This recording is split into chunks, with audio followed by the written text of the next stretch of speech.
دا مسجد اعداس دی دلته نبی پاک سلام ها دا هغه به په رحمت په هسټري بیان کې دا ماشاءالله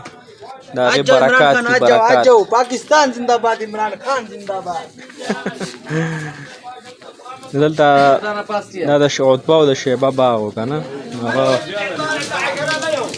دیو سره هغه پیش کړو صحابي هغه مسلمان نه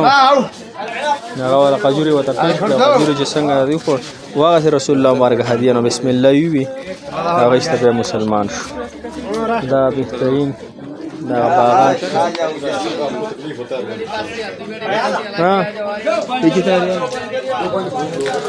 مسجد اعداس انګور لیلو دو بانجریا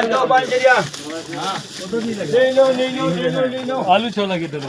वो भाईजान बीवी से इतना डरता है वो बोलते हैं ना लेते हैं वो बोलते